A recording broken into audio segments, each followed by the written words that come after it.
Haleluya. Saudara terkasih, hari-hari ini kita sedang masuki banyak peperangan demi peperangan. Ya. Betul apa betul, saudara? Iya. Saudara, peperangan-peperangan yang membuat kita kadang-kadang kita bingung mau ngapain dan tidak tahu harus bagaimana. Tetapi satu hal yang kita perlu mengerti adalah kita adalah orang-orang yang ada dalam perjanjian Tuhan. Amin. Saudara, perjanjian itu seperti gini loh.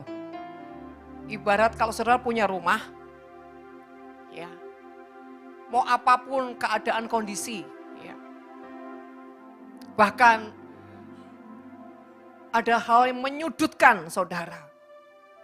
Misalkan kalau itu area yang mau diambil pemerintah gitu, ya, misalkan itu tanah hijau lah, HGB lah, apa itu status rumah lah. Asal itu ada surat, tenang saja.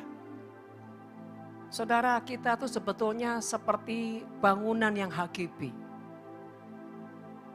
Betul saudara? Karena rumah kita sesungguhnya bukan di sini. Rumah kita itu adalah di surga. Jadi di sini kita numpang hidup untuk sebuah proses. Ya, bilang dunia ini, rumah ini yang di dunia hanya HGB. Bilang kanan kiri.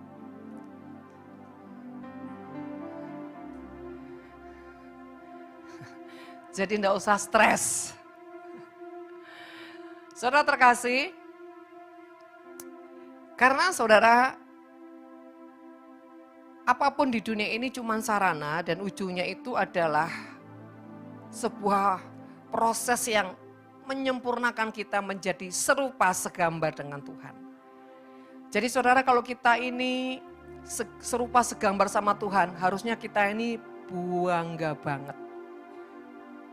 Tuhan mana yang menciptakan manusia, dia berkata, engkau serupa segambar dengan aku. Tuhan mana? Tidak ada saudara, selain Tuhan Yesus. Jadi kita tuh harusnya udah bangga banget. Kita ini anak. Satu kali kita akan pulang ke rumah Bapa dengan penuh sukacita. Jadi apapun keadaanmu, udahlah jalani, lewati saja dengan hati yang tenang. Karena firman Tuhan berkata tidak akan melampaui kekuatan kita. Ya, saudara, bagaimana kita menjadi orang yang selalu ada dalam hadirat Tuhan, itu yang paling penting. Karena kita kalau selalu ada dalam hadirat Tuhan, kita itu akan jadi orang yang terhalau dari serangan-serangan atau tembak-tembakan dunia, saudara ya. Kondisi gelombang dunia itu tidak akan pernah bisa ya menyerang orang-orang yang ada di dalam hadirat Tuhan. Mazmur 82 ayat 2b. Mazmur 82 ayat 22b. Dikatakan betapa disenangi tempat kediamanmu ya Tuhan semesta alam. Betapa disenangi tempat kediamanmu. Saudara terkasih, malam hari ini kita akan membahas tentang mezbah keintiman.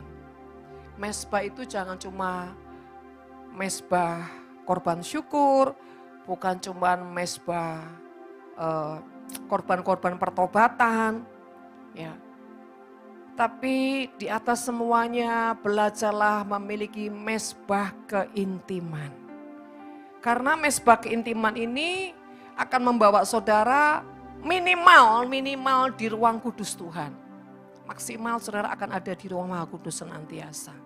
Apa sih bedanya saudara di ruang kudus dan di ruang Maha Kudus, saudara? Bedanya itu di mana?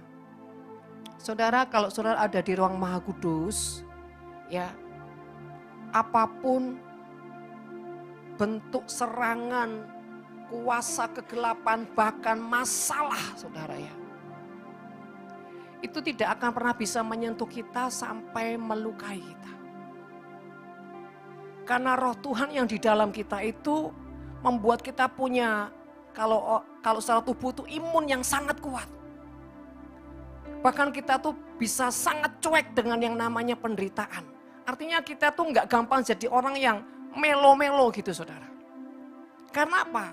Komposisi roh Tuhan itu sangat kuat di dalam hidup kita. Sehingga ketika kita melihat masalah, justru di balik masalah itu selalu kita lihat sebuah batu loncatan. Itu cara pandang orang yang ada di Ruang Maha Kudus. Dia tidak melihat masalah itu sebuah kesialan, beban, pergumulan, bahkan kesesakan. Tapi dia melihat di balik masalah ini ada sebuah batu loncatan yang sangat besar. Di balik masalah ada sesuatu yang dahsyat. Di balik masalah aku akan melihat kemuliaan Tuhan. Jadi dia akan on fire dengan apapun yang Tuhan izinkan, yang Tuhan sajikan, yang Tuhan sodorkan, saudara. Jadi itu perbedaannya orang yang ada di Ruang Maha Kudus. Tapi kalau orang yang di Ruang Maha Kudus, ada banyak hal, saudara. Dia harus menjaga pelitanya. Seperti lima darah, bijak dan bodoh. Dia harus jaga pelitanya. Nggak bisa nggak jaga, harus jaga. Bahkan roti sajian, firman Tuhan. Harus dia tambahkan. Hidupmu harus makan firman. Saudara, saya kasih tahu ya. Orang itu kalau makan firman-Nya kuat, makan firman-Nya bahkan cukup saja, saudara ya. Ini dalam auranya itu akan beda. Dia tuh nggak ada kekosongan, saudara. Ya, pikirannya tuh nggak ada kosong. Pikirannya itu nggak bisa kosong. Bahkan hatinya nggak akan terasa sendiri. Hatinya tidak akan merasakan kehampaan. Tapi kalau orang kurang firman, sangat minim firman Tuhan. Orang yang sangat minim kurang firman Tuhan tuh nggak akan bisa di ruang kudus. Dia akan ada di pelataran, saudara. Ini akan membahayakan sekali dan dia mudah digoncang dengan apapun. Jadi saudara kasih, mari kita itu harus kuat di dalam firman Tuhan. Suka nggak suka. Saya ini tipe orang yang susah makan, saudara ya. Jadi kalau makan sama saya, makan tuh harus diulang-ulang. Mami makan ya. Kalau bilang nanti gak lama tawar, mami makan ya. Satu kali Tuhan tuh tegur saya gini. Kamu tuh gak bisa cuman kuat di firman tapi jasmanimu kamu gak jaga. Saudara. Jadi saudara kalau 10 tahun yang lalu saya ini warah kalau suruh makan. Ya, nanti makan 1-2 sendok jalan lagi kemana. Supaya apa? Supaya habis, saudara. Kalau enggak habis. Seperti anak kecil, saudara, kalau makan. Jadi nanti keluyuran dulu, jalan kemana-mana, balik lagi ke meja, makan 1-2 sendok, jalan lagi. Satu kali Tuhan tegur saya. Yang kedua, kalau makan enggak pernah habis. Maka kalau saya kemanapun, ibu mau makan apa, suka apa? Pusing saya, saudara. Suka pun, enak pun, enggak pernah bisa makan porsi yang lebih, saudara. Ya paling 2-3 sendok, maksimal 5 sendok sudah buat saya penuh rasanya.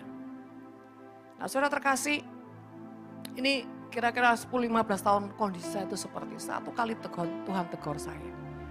Kamu tuh kalau makan dihabiskan. Jangan suka lempar. Tapi kalau kebiasaan ini saudara masih 50% yang belum bisa hilang. Kalau ada sapa suka lempar. Ada sapa, jadi kalau saya makan ada tukang penadah saya senang, saudara. Kalau enggak ada susah saya, saudara ya.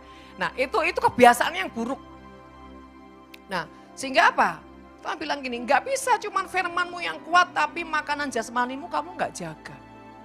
Tuhan kasih kita tubuh jasmani rohani, tubuh jiwa roh itu semuanya harus balance, harus seimbang, harus sehat. Ya, jadi sebetulnya itulah takaran Tuhan. Minimal tuh harus seimbang semua. Maksimalnya ya standar jasmaninya itu stabil, rohnya tuh harus lebih kuat. Nah itu boleh, saudara. Nah saudara terkasih, kalau kita itu sangat minim banget dengan firman Tuhan, bahkan kita jadi orang yang baca firman Tuhan tuh rasanya beban sekali, saudara. Ya iblis tahulah, saudara. Makanya baca firman itu jangan jadikan beban. Belajar seperti kamu baca cerpen, baca novel, yang suka baca novel. Kalau ada orang gini, Bu, saya ini memang dasarnya enggak suka baca. Makanya saya dulu sekolah ya Bu ya, nilai glory itu glory. Ya, tapi apapun itu belajar paksakan daging. Suka enggak suka, baca firman Tuhan. Baca firman Tuhan. Dan saudara yang kedua memotivasi hati untuk baca firman Tuhan tidak jadi beban. Caranya bagaimana? Mindset yang dirubah. Jadi mindsetnya begini saudara kalau baca firman Tuhan. Iya ya, kitab ini kan perjanjian nih. Kalau aku sering baca, berarti semakin banyak aku punya perjanjian dengan Tuhan. Semakin banyak aku punya perjanjian Tuhan, semakin aku ini punya jaminan Tuhan. Akhirnya termotivasi. Karena biar bagaimanapun manusia itu selalu mau ada keuntungan demi keuntungan. Ya Pak, ya saudara. Nek ndak untung kan ndak mau toh. Ya wis lah, ada apa-apa. Awalnya suka sing apa? Untung-untung ya. Saudara terkasih, nah berjalan waktu mulai Tuhan kasih aku ini pengertian untuk baca firman Tuhan. Buat aku tuh menikmati. Nah ini saudara, kita harus jadi orang yang selalu jujur sama Tuhan. Curhatnya itu curhat yang positif. Jangan gini, Tuhan kok enggak mari-mari sih. Aduh ini tambahnya Tuhan bilangannya aduh ngeri. Nah, saudara ketika saudara aduh percayalah detik aduh kekuatanmu akan. Tapi ketika kau punya mindset bahwa enggak, aku tuh harus mengisi hidupku dengan firman Tuhan. Karena firman Tuhan tuh penting banget. Firman tuh pribadi Tuhan. Gimana aku nggak baca firman Tuhan? Gimana aku kenal Tuhan kalau aku nggak pernah baca pribadi Tuhan? Nggak mungkin. Aku harus baca firman supaya aku mengenali cara-caranya, kerjanya, bahkan rancangannya, jalan-jalannya, lewat pahlawan-pahlawan yang sudah ada di sini. Aku mau belajar dari kehidupan mereka. Ini saudara, pikiran dan jiwa dan hati ini harus diajak ngobrol. Ayo, di sini kan nggak ada kalian yang gitu. Ngobrol, pikiran sama hatimu ajakin ngobrol. Enggak ya, pikiran perintahkan, enggak. Hati, kamu tuh harus tunduk. Belajar ya taat, jangan kedagingan. Nanti hati itu kalau diperintah sama pikiran pasti nurut. Makanya praktek. Dikasih pengertian. Ibaratnya orang anak bandel kayak apa, terus kasih pengertian. Lama-lama dia berubah enggak saudara? Daripada hati dipaksain tapi enggak punya pengertian, tetap dongkol.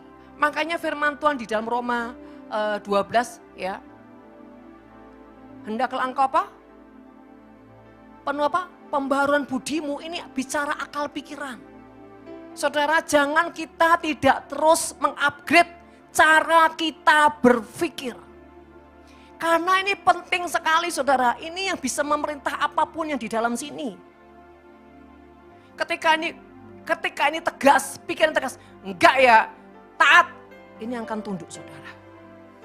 Nah, kembali lagi saudara terkasih, ketika kita orang yang makan firman Tuhan, percayalah saudara. Ketika kau menghadapi setiap masalah itu punya level-level kok saudara. Masalah A sama B sama C tidak akan sama. Semua itu ada level-levelnya. Yang enggak kuat di level 3, ya di level 2. Tuhan itu pasti pribadi yang sangat bijaksana menyesuaikan kondisi keadaan kita. Saudara, bicara tentang betapa disenangi tempat kediamanmu. Saudara, itu tidak tiba-tiba kita suka hadirat Tuhan. Tidak tiba-tiba kita senang dalam hadirat Tuhan. Tidak, itu perlu keputusan, pelatihan, dan pembiasaan. Contoh saudara ya. Jadi contohnya bagaimana kita bisa menyukai hadirat Tuhan. Membiasakan telinga ini sering mendengar pujian penyembahan. Dibiasakan. Karena dari apa yang kau dengar, iman ini bangkit. Dari apa yang kau dengar, roh ini apa? Hidup. Nah tapi kalau kita sendiri, ya jarang dengar pujian. Bahkan tidak pernah dengar pujian, kalau sudah di luar gereja, di luar persekutuan kita nggak pernah dengar. Ini yang membahayakan saudara.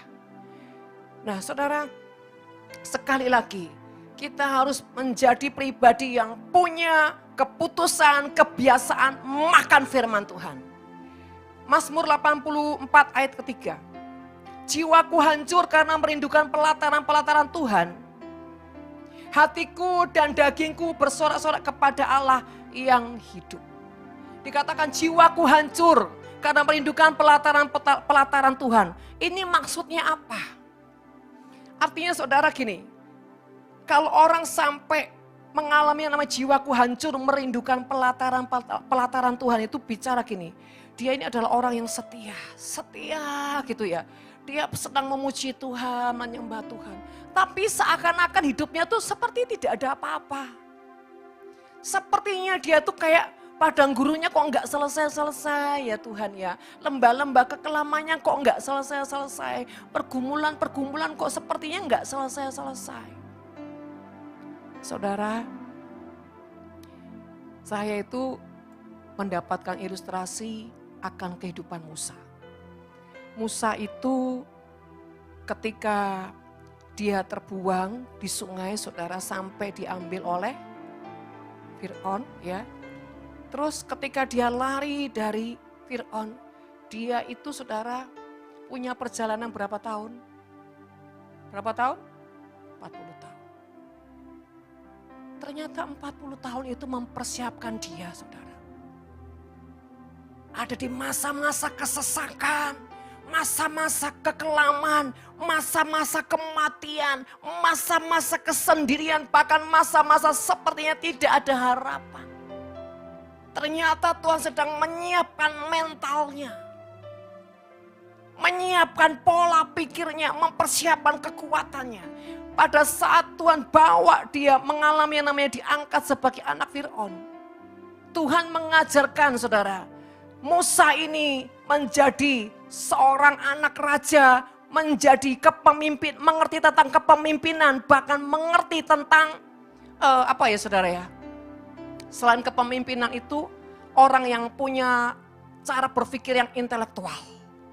Karena saudara, ketika orang dibesarkan di kerajaan, otomatis cara berpikirnya itu intelektual. Musa itu punya cara berpikir yang intelektual. Jadi saudara terkasih, kalau kita menjadi orang yang mau diangkat Tuhan, yang mau dijadikan pemimpin, kita harus punya cara berpikir intelektual. Apa itu intelektual saudara? Orang yang punya pikir intelektual itu tidak kampungan. Kampungan itu apa saudara? Orang yang tidak mengenal pendidikan, tidak mengenal didikan. Selalu yang keluar apa? Sesuatu yang sampah. Ya istilahnya orang tuh uraan, enggak ada tata krama, enggak punya attitude saudara. Itu orang yang kampungan. Saudara terkasih, Tuhan tuh mempersiapkan Musa begitu rupa. Perjalanan 40 tahun. Setelah itu bawa bangsa Israel berapa tahun lagi saudara? 40 tahun. Jadi yang 40 tahun itu dipersiapkan untuk 40 tahun. Saudara terkasih, kalau perjalanan kita terlalu panjang lembah-lembahnya, Tuhan sedang mempersiapkan engkau untuk sesuatu yang besar. Jadi jangan pernah punya respon-respon yang salah. Dan bahkan saya sudah membuktikan orang-orang yang Tuhan pakai secara khusus menjadi pembawa-pembawa lawatan Tuhan, terobosan Tuhan, perubahan-perubahan, dampak-dampak. Selalu dia akan mengalami masa perjalanan yang sangat panjang, bahkan sendirian. Sendirian saudara. Contoh Daud sendirian, Musa sendirian, siapa lagi? Siapa lagi saudara? Samuel sendirian. Selalu sendirian. Ruth, dia berjuang sendirian. Kalau hidupmu ya, saya bilangi, kalau hidupmu itu lebih banyak Tuhan izinkan sendirian. Hati-hati kau harus nangkep di situ. Kau tidak punya perhimpunan yang terlalu banyak orang dan kayak gini loh. Hidupmu tuh lebih banyak sendiri yang ujungnya selalu Tuhan dan Tuhan dan Tuhan. Kebenaran Tuhan, kebenaran Tuhan dan kebenaran Tuhan. Rasanya Tuhan tuh gak buka pintu dengan yang lain. Kau mengerti, kau harus orang yang dikhususkan Tuhan. Jangan mengeluh. Jangan mengeluh. Tapi kalau engkau tidak bisa menangkap setiap rancangan Tuhan, kau salah paham dengan Tuhan, hidupmu akan babak belur. Karena pada dasarnya Tuhan itu mendesain engkau dengan begitu rupa. Apakah Tuhan gak bisa membuat kamu terlepas dengan liar? Bisa saudara. Tapi kalau sampai Tuhan tidak mengizinkan engkau bertemu dengan orang-orang yang membahayakan engkau, bahkan membuat engkau mengalami hal-hal yang virus yang mengerikan, berarti Tuhan masih sayang sama kita. Jangan merasa saya ini kok dikekang ya, kok saya ini seperti nggak punya teman, nggak punya ini dan itu, rasanya sepi dunia. Kalau hatimu merasa sepi, berarti engkau tidak connect dengan Tuhan. Kau nggak mengerti maksudnya Tuhan. Nah, saudara terkasih, dikatakan jiwaku hancur karena merindukan pelataran-pelataran Tuhan. Apa itu pelataran Tuhan? Tempat mesbah, sepertinya engkau diasingkan dan kau hanya diletakkan di mesbah Tuhan yang dikhususkan Tuhan. Wow, ini keren. Berarti hidupmu tuh cuma dinikmati Tuhan. Tuhan tidak ingin hidupmu dinikmati dunia, hidupmu hanya dinikmati Tuhan. Keren saudara. Sampai ada pujian, siapakah aku ini Tuhan? Jadi biji matamu. Pusat perhatian Tuhan hanya melihat kita dan kita. Dia enggak ingin dandani yang lain, dia cuma dandanin kita. Jadi kalau hidupmu benar-benar seperti sendiri dan diletakkan di dalam keasingan dalam tanda kutip, engkau sedang dikhususkan Tuhan. Jangan engkau tidak menangkap maksud Tuhan. Daud berapa puluh tahun sendiri. Saudara, mari hari-hari ini coba ya menangkaplah maksud Tuhan. Perjalanan demi perjalanan, belajar jangan cuma melewati tapi mengamati. Belajar mengamati perjalanan demi perjalanan yang kau alami bersama Tuhan dan menangkaplah sesuatu dengan Tuhan. Kenapa ya Tuhan kau bawa aku dalam perjalanan seperti ini? Maksudnya Tuhan apa ya? Bagaimana ya? Bahkan saudara ketika saya diperhadapkan orang-orang yang kelihatannya sangat liar, bahkan waduh. Tapi saya bertanya pada Tuhan, ini gimana Tuhan?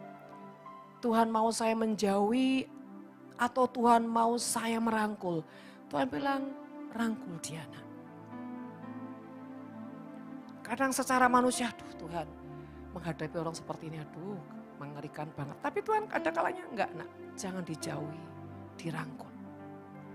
Tapi dalam perjalanan itu saya mengamati, kenapa Tuhan suruh saya merangkul orang seperti ini. Merangkul komunitas seperti ini yang sebetulnya di dalamnya cuma liar dan wah mengerikan. Dan Tuhan cuma bilang begini, orang yang setia tidak akan dirugikan. Saudara, dan ujungnya saya bilang, ya Tuhan saya mau. Nah saudara, ini yang dikatakan jiwaku hancur karena merindukan pelataran-pelataran, itu artinya gini loh. Perjalanan demi perjalanan yang buat kita nih rasanya kok panjang banget, melelahkan. Tapi ibarat gini, Tuhan ibarat perjalanan gini, ini masih lama ya? Kira-kira nyampainya masih lama ya gitu saudara, kalau perjalanan luar kota gitu. Masih lama ya, misalkan Pak Sentosa yang, kok masih lama tah, masih lama. Pak masih lama Pak, bentar. Nah kalau kita gini, ya sudah tak tidur aja dulu. Kan reaksi itu banyak, ada yang masih lama tidur, masih lama ya udah aku tak nyembah dulu, aku tak ngobrol dulu. Kan saudara reaksi itu banyak. Ketika perjalananmu masih lama, apa yang menjadi reaksi hatimu? Saudara, ketika perjalananmu masih lama, supaya engkau tidak terasa apa itu terlalu lama, ya hatimu punya keputusan untuk bersyukur.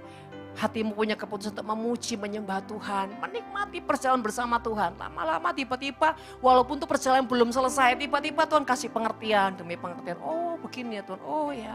Belum selesai, belum sampai. Tapi karena reaksi hatimu itu tepat, engkau bersyukur, engkau menambahkan puji-pujian dengan Tuhan, engkau menyembah dengan Tuhan. Tiba-tiba pengertian demi pengertian, pengurapan, kepekaan. Bahkan saudara, ada banyak hal yang Tuhan bukakan karena apa? Reaksi hatimu lah yang membuat surga itu terbuka. Perjalanan apapun yang kau anggap jauh, yang kau anggap panjang, coba punya reaksi yang membawa mesbah di hadapan Tuhan. ketika kau membawa mezbah-mezbahmu yang menyenangkan Tuhan, Tuhan akan bukakan demi bukakan pengertian. Bahkan sampai kau terima hikmat Tuhan tuh, wow. Hari apa kemarin tuh ya? Minggu berarti. Minggu sore kami kumpul beberapa keluarga dan saya mengajar di situ tentang mendeteksi spirit. Dan hamba Tuhan itu sampai dia bilang, wow, dalam banget ya Bu.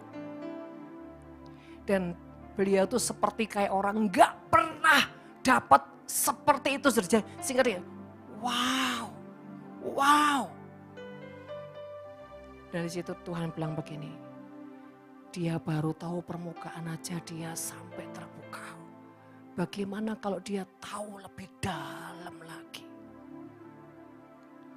Dan sebetulnya sampai bilang gini, Ibu, saya sepertinya masih lapar. Saudara, kalau orang sudah mengalami sentuhan Tuhan, orang mengalami yang namanya rohnya di-upgrade Tuhan, mau dengar kebenaran tuh enggak akan, saudara, rasanya enggak akan berhenti kelaparannya. Dan saudara terkasih, dan dia ini perjalanannya cukup panjang sih saudara. Jadi untuk datang ke tempat itu pun dia bilang gini, saya ini pergumulan loh Bu, datang ke sini perjalanannya panjang. Tapi saudara, Tuhan berkata orang yang punya kerinduan, mau di ujung gunung pun dia akan kejar. Nah saudara terkasih, mari hari-hari ini terus kembangkan, tingkatkan mezbah keintiman dengan Tuhan. Jangan fokus pada perjalanannya, jangan fokus pada masalahnya, jangan fokus pada pergumulannya. Tapi bagaimana kau mengalokasikan dengan cantik sehingga kau tidak terasa bahwa perjalanan itu terlalu panjang. Ya. Saudara, yang kedua, bagaimana kita bisa menjadi orang yang hatiku dan dagingku bersorak-sorai kepada Allah yang hidup. Di dalam penantian seperti itu. Dan ketika kita punya reaksi yang benar saudara.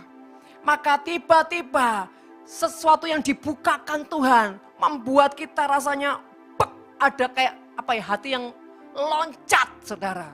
Kenapa? Karena ketika kita berjumpa dengan kebenaran. Maka belenggu-belenggu yang menekan kita, menyiksa kita. Tiba-tiba tidak kuat, bahkan terkoyak. Kalau kita itu mencintai kebenaran, hidup kita yang penuh, ya akar-akar yang sudah kita tumbuhkan dari kecil sampai remaja sampai dewasa, itu akan hancur saudara, karena kebenaran demi kebenaran.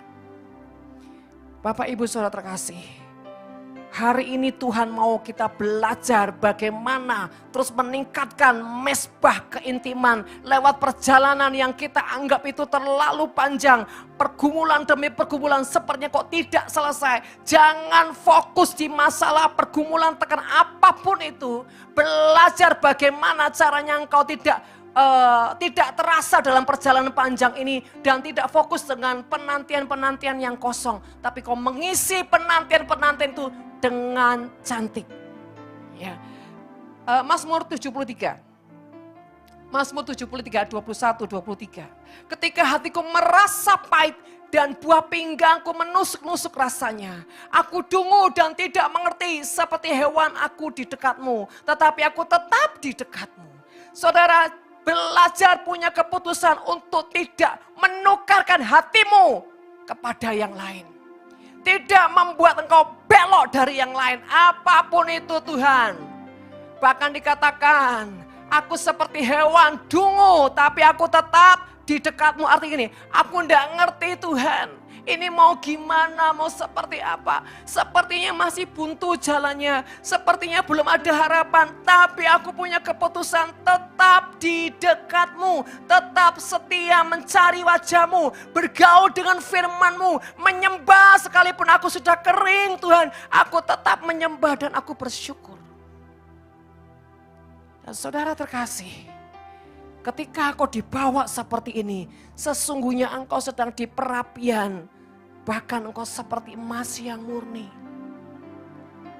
Mari hari-hari ini jangan teriritasi dengan roh-roh jahat. Jangan terinfeksi dengan keadaan-keadaan yang kau lewati sehingga kau menjadi hati yang kecut dan tawar, bahkan punya kemarahan. Jangan terinfeksi dengan keadaan. Aku tidak mau terinfeksi. Tapi aku menjaga hatiku, menjaga imun ilahi, imun imanku untuk tetap apa? Menantikan Tuhan dengan setia. Saudara, mesbah cinta itu di Kejadian 29 ayat 20. Jadi bekerjalah Yakub 7 tahun lamanya untuk mendapatkan Rahel. Tetapi yang 7 tahun itu dianggapnya seperti beberapa hari saja karena cintanya kepada Rahel. Ayat 30. Yakub menghampiri Rahel juga. Malah ia lebih cinta kepada Rahel daripada kepada Lea. Demikian ia bekerja pula pada Laban 7 tahun lagi ketika Yakub ini ditipu oleh siapa? Laban. Tadinya perjanjian dapat siapa? Rahel. Tapi dikasih Lea. Tapi hukum berkata tidak boleh melancangin kakaknya. Jadi aturannya seperti ini. Kalau kamu dapat Rahel, ya kerja 7 tahun lagi. Tapi itu pun Yakub tidak mengeluh. Saudara, ketika kita punya keputusan untuk percaya itu memang tidak mudah. Kadang-kadang kita mengalami sepertinya saudara. Dalam tanda kutip, di PHP sama Tuhan. Karena apa? Apa yang kita yakini, kita imani, kok enggak sesuai Tuhan. Tapi Roh Kudus bilang gini, kalau kau tetap ingin mendapatkan seperti itu, berjuang lagi. Nah. Saudara, makanya saudara, ketulusan dan kejujuran itu sangat dibutuhkan untuk kita mengasihi Tuhan, untuk kita mencintai Tuhan. Saudara, budayakan hidup itu selalu punya ketulusan, punya cinta, punya kasih. Kalau saudara tidak punya 3 ini, saudara tidak akan kuat. Gak akan kuat saudara. Kalau kau tidak punya ketulusan, seberapa kau akan ikut Tuhan? Gak akan tahan lama. Karena ketulusan itu indikasinya ada kemurnian, keikhlasan, kerelaan. Penguasaan diri di dalamnya. Sampai benar-benar kau tidak punya sebuah tuntutan kepada Tuhan. Selain apa? Kau menginginkan cuma hati Tuhan. Kedua, kasih. Apa yang kau lakukan kalau bukan karena dasar kasih, kau enggak akan tahan lama. Tapi kalau kau punya hati mengasihi, kau dilukai seperti apa, kau dihujat, bahkan kau dikhianati karena kau punya hati kasih. Kasih itu menutupi segala. Kasih itu perlu saudara. Kalau kita nggak punya kasih, kita nggak akan bisa bertahan lama. Dan kasih itu melambangkan Kristus sendiri. 3, kekuatan cinta. Kenapa cinta? Cinta itu saudara adanya di ruang Maha Kudus Tuhan. Yang dikategorikan cinta itu selalu meletakkan korban untuk pribadi yang dia cintai dan dia tidak pernah berhenti untuk terus meletakkan. Kenapa? Cintanya terlalu besar. Seperti di Yakub saudara. Dikatakan ya saudara. Tetapi 7 tahun itu dianggapnya seperti beberapa hari saja. Karena apa? Cintanya kepada Rahel. Wow. Bisa enggak kita ini? Apapun perjalananku Tuhan, apapun pergumulan, apapun tekanan, bahkan sesuatu yang sepertinya sudah rasanya give up. Tapi Tuhan, aku punya keputusan untuk tetap setia dan mencintaimu. Wow, orang seperti ini saudara. Orang seperti ini bukan cuma dia bisa diangkat Tuhan. Sampai nafas terakhir namanya harum. Tapi keturunan demi keturunannya akan dipelihara Tuhan. Saudara, saya ini jadi orang suka mikir jangka panjang. Saya suka memikirkan yang kekekalan. Kalau saya mau berbuat sesuatu, saya mikir. Kalau saya begini nanti imbasnya apa? Kedua, saya ingat ada orang-orang di bawah saya yang saya harus mewarisi mereka. Kalau saya salah langkah, kalau saya salah bicara, kalau saya salah keputusan, kalau saya salah dalam perbuatan, matilah saya.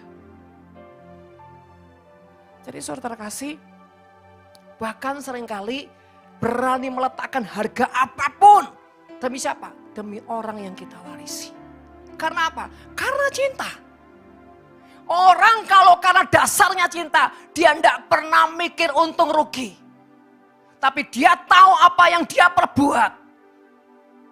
Untuk siapa? Saudara, inilah yang standar kita harus tingkatkan. Bukan cuma bicara mengasihi. Kau harus next level untuk punya cintanya Tuhan. Cinta Tuhan akan membuat engkau punya kerelaan letakkan korban seharga apapun yang Tuhan mau. Dan kau selalu berkata, ku jawab ya, iya, iya. Ku jawab ya, iya, iya. Ku jawab ya Tuhan, ku jawab ya Tuhan, ku jawab ya, iya, iya. Tadi siang saya ngobrol sama Shirley, sama Jamie. Tadi siang saya juga ngobrol sama Ike. Untuk Indonesia menyembah, harga apapun yang Tuhan mau kita bayar. Ayo sepakat kita mau melewatinya. Dengan berkata, aku jawab ya Tuhan. Karena Indonesia menyembah itu ujungnya cuma satu, saudara. Membuat bangsa kita membalikkan keadaan. Membuat bangsa kita mengalami Purim. Esther berkata, kalaupun nyawaku harus diserahkan untuk bangsaku. Esther berkata, aku rela. Itulah saudara standar cinta. Jadi saudara, di sini saya berharap di Nafiri tidak ada lagi mental-mental yang kanak-kanak. Tapi mental-mental orang-orang dewasa. Yang selalu berkata, iya Tuhan. Sederap dengan Tuhan. Sehati dengan Tuhan. Harga apapun selalu berkata, iya Tuhan. Dan percayalah saudara, dia itu Tuhan yang punya rekayasa banyak hal kok. Jadi ngapain kita jadi meragukan Tuhan? Loh, kalau dia mau sekejap bisa kok saudara melakukan apa yang kita perlukan. Intinya gini loh, dia Tuhan. Dia mau apa saja bisa. Nah terus ngapain kita jadi meragukan Tuhan? Enggak usah. Yang penting gini, saya percaya gini, kalau dia mau dia tanggung jawab sama kita. Dan tidak akan melampaui kekuatan kita. Yang terakhir dia pasti jamin kita, bahkan di luar yang kita nggak pernah pikirkan. Seperti tadi, yang tak pernah kulihat dan tak pernah kupikirkan, itu yang kau sediakan bagiku. Berarti enggak kita punya tekad sama Tuhan. Aku tidak memperhatikan yang di lahiriah, tapi aku memperhatikan yang di batiniaku. Aku percaya Tuhan, kalau kau berani meletakkan harga seperti itu, sejujurnya, kemuliaan Tuhan itu bukan cuma memenuhi hidupmu, tapi menguasai hidupmu. Tapi saudara harus ingat, ada ketulusan, ada kasih, dan level terakhir ini cinta. Mari naikkan standar hatimu, standar levelmu, dan orang yang di level cinta, setiap hari ada aja yang dia korbankan, ada aja yang dia letakkan, dan setiap hari dia tidak mungkin dia tidak letakkan korban. Setiap hari hidupnya, ada saja yang dia letakkan di hadapan Tuhan. Demi jiwa-jiwa, demi apapun. Bahkan orang yang sudah di level cinta itu tidak memusingkan perasaannya saudara. Perasaannya buat dia itu tidak penting, yang penting perasaan Tuhan. Jadi saudara terkasih, mari. Mungkin saudara berkata, Bu saya kan tidak ikut menyelesaikan Indonesia menyembah. Tapi ketika kau punya hati yang setiap hari berdoa, Tuhan Aku minta lawatanmu untuk Indonesia menyembah. Kau bersyafaat dengan Indonesia menyembah, untuk Indonesia menyembah. Itu sudah engkau terlibat di dalamnya. Sama seperti takalnya, seperti apa yang saya lakukan secara fisik. Ketika hatimu menjerit untuk Indonesia menyembah, ketika hatimu berseru untuk Indonesia menyembah, itu takarannya sama dengan kita yang berjalan melakukannya. Enggak beda. Saudara, jadi enggak usah merasa, saya enggak merasa Bu. Kau enggak merasa kalau kau enggak sama sekali enggak punya hati untuk berseru, menjerit, kau berteriak untuk Tuhan. Saudara, tapi selama hatimu punya investasi jeritan, teriakan, hati peduli, itu sudah sama di mata Tuhan. Ya, jadi saudara terkasih, intinya malam hari ini Tuhan berkata begini, bahwa hatimu untuk di-upgrade, masuk dalam mesbah-mesbah keintiman. Perjalananmu yang panjang, kau tidak tahu kapan selesainya, masalahmu, pergumulan anak-anakmu, apa saja. Belajar menyikapi. Terima kasih Tuhan. Bahkan ketika keuanganmu sampai ludes, tapi masalah terus masih bergulir. Katakan terima kasih Tuhan. Terima kasih buat kasih setiamu. Imankan di hatimu bahwa penyertaannya sempurna, penyertaanmu sempurna. Pegang janjimu, tak pernah terlambat menolongku. Dengan segenap kekuatan di jiwa, di rohmu katakan terima kasih. Ku berterima kasih buat kasih setiamu di dalam hidupku. Saudara, pegang ini kuat-kuat. Ketika kau selalu memasukkan hatimu ke dimensi roh, dalam segala keadaan, dalam segala perkara, Tuhan sedang membawa suara kekudusannya, suara otoritasnya, bahkan kemuliaannya menguasai sirkulasi tubuh jiwa rohmu. Sehingga kemanapun kau pergi, suara gema Allah akan meradiasi di mana tempat kau berada. Kemarin saya habis dari Singapura, saudara. Saya tahu ini gereja tidak punya kehidupan rohnya. Tapi ketika saya naikkan penyembahan yang tidak terlalu lama, mereka itu sampai di belakang-belakang bilang, gemetar Bu. Getar ini tidak bisa diam Bu. Ketika saya sampaikan firman Tuhan, semua seperti ruangan itu saudara dilingkupi roh Tuhan. Kenapa? Karena kita membiasakan hidup kita setiap hari. Memutuskan untuk masuk dimensi Tuhan. Apapun yang sedang kita alami dalam hidup ini. Kita memutuskan untuk tidak meratap. Tidak kecewa, tidak marah, tidak mempertanyakan Tuhan. Kita punya keputusan untuk tetap di dalam kekudusan Tuhan. Bahkan iman kita enggak tersenggol. Saudara, disitulah yang menentukan kenapa. Dan disitu ada beberapa hamba-hamba Tuhan. Sampai dia kasih salam aja, Bu. Saya bukan perkara gila hormat, tidak. Itu efek daripada apa yang ada di dalam kita. Roh itu terlalu kuat sehingga ketika orang datang tuh harus begini. Sekali lagi ya, saya bukan perkara gila hormat.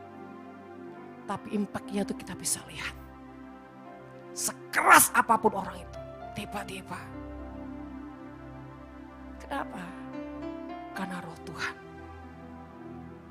Saudara, kita harus bisa menjadi seperti itu dimanapun kita ada. Makanya kita nggak perlu takut dengan keadaan, situasi apapun. Kita ini pembawa dampak. Bukan kita itu terdampak oleh keadaan. Kita bawa dampak. Seperti yang saya ceritakan kemarin di NTT. Lautan manusia. Sampai jauh saudara. Itu semua duduk diam. Nah, saudara terkasih, itulah Tuhan. Kita bisa taklukkan kondisi, keadaan, atmosfer. Sampai kemarin waktu di Singapura, kita lagi jalan. Dari hotel kita mau ke tempat makan, kita jalan karena dekat, kita nggak ada yang mobil. Dan saudara, dia akhirnya bilang gini, waduh Bu mau hujan, tidak ada hujan. Langsung ketika saya ngomong gitu langsung, oh iya ada Ibu ya, tenang ya Bu ya, bukan ada saya. Dan bolak-balik dia bilang, sering ngomong, aku tak gandol Ibu aja, jangan gandol saya. Saya percayalah, apa yang saya ngomong, dia langsung ini, aku gandol Ibu aja. Dan dia membuktikan, sampai dia tuh ketika saya ngomong gak hujan, dia buktikan sampai kita makan, sampai kita keliling, sampai ujungnya kita pulang. Dia bilang, Bu gak hujan loh. Ya iya memang gak hujan, kenapa kamu pikir dari tadi? Aku cuma membuktikan aja Bu. Karena udah sempat netes Bu, tes saya tuh rasa tes ya Bu. Ketika Ibu langsung, tidak ada hujan, langsung saya kaget Bu. Oh ya gak ada hujan ya, ada Ibu ya, bukan ada saya. Cuma di sini Tuhan menyadarkan, itu loh nak. Kalau kau punya kuasa Tuhan, punya otoritas Tuhan, orang kan lihat. Yang kedua, dia bilang gini, Bu, sekarang jemaatnya gak banyak Bu, dikit. Oh enggak, besok penuh pasti. Oh yes, amin, aku tak gandol Ibu aja. Dan benar saudara, yang datang penuh. Beberapa dia akan bilang gini, ya karena Bu Winda yang datang. Keliru Pak. Kalau saya datang orang harusnya takut. Oh ya benar takut. Karena dihabisin semua. Tapi kenapa mereka datang? Itu roh Tuhan menarik mereka datang. Jadi memang ternyata saudara ada beberapa yang sudah pamit-pamit. Pak saya maaf ya. Pokoknya yang pamitan itu kira-kira saudara 30 orang lebih lah. Itu sudah pamitan semua. Ujungnya datang malah bawa rombongan. Nah coba. Bilang gini. Aku enggak tahu Pak, aku ini enggak mau datang tapi gelisah terus, saya kira tak ajaklah keluargaku, saudaraku, temanku, ajak semua. Gitu. Dia cerita saudara. Dan saya bilang gini, lain kali kalau saya datang jangan pakai macam-macam mau enggak datang ya. Saya bilang gitu. Iya saya udah takut Bu, enggak berani Bu, enggak berani. Kenapa? Sekali lagi bukan saya. Karena kita setiap hari mengisi cawan-cawan roh apa? Roh Tuhan di dalam kita. Sehingga dikatakan hidupku bukanlah aku lagi, melainkan apa Kristus yang tinggal di dalam aku. Kalau Kristus tinggal di dalam aku, maka itu akan berdampak saudara. Bahkan yang sesi terakhir, TKW kumpul minta fellowship saudara. Saya udah sempat bilang gini, mau fellowship gimana lagi, tadi habis ibadah, udah tembak-tembakan mau masih tambah lagi, saya bilang gitu. Enggak ini yang khusus TKW Bu, oke. Udah sampai duduk saudara, saya lihat ada yang bawa gitar, terus sudah duduk semua, pendetanya bilang gini, mari Bu Winda, saya suruh ngapain ini Pak? Fellowship yang kayak apa? Terserah Ibu mau ngapain. Kalau terserah saya mau ngapain, tembak-tembakan aja langsung Pak ya, biar cepat selesai. Kan tadi udah ibadah toh, lumayan lama. Ya terserah Ibu, udah lah saudara. Kamu siapa namanya? Saya Bu, oh ya kamu begini. Sampai semua jeder sudah selesai tembak, Pak selesai sudah. Setengah jam selesai. Oh gitu ya Bu, ya. Mereka bilang enak kayak gini langsung bongkar gudang. Gitu. Nah, saudara sekali lagi, setelah selesai beberapa hamba Tuhan bilang, kok bisa Bu tahu mereka semua satu-satu? Ya apa caranya? Aku enggak tahu, yang tahu Tuhan. Sudah selesai. Jangan dikejar-kejar. Terus mereka bilang gini, ada satu orang bilang, Bu, aku tumpangan tangan Bu, transfer. Apa transfer apa? Aneh-aneh saya bilang itu. Ojo minta transfer. Kalau mau transfer duit sama saya tak terima. Enggak Bu, tolong Bu, biar saya itu melengkapi pelayan saya untuk urus-urus TKW. Sudah. Saya bilang kamu jangan kayak Simon tukang sihir ya. Waduh enggak Bu, itu enggak. Ya sudah makanya. Sampai minta transfer saudara. Transfer apa toh? Terus kejar Bu, terakhir Bu doakan saya.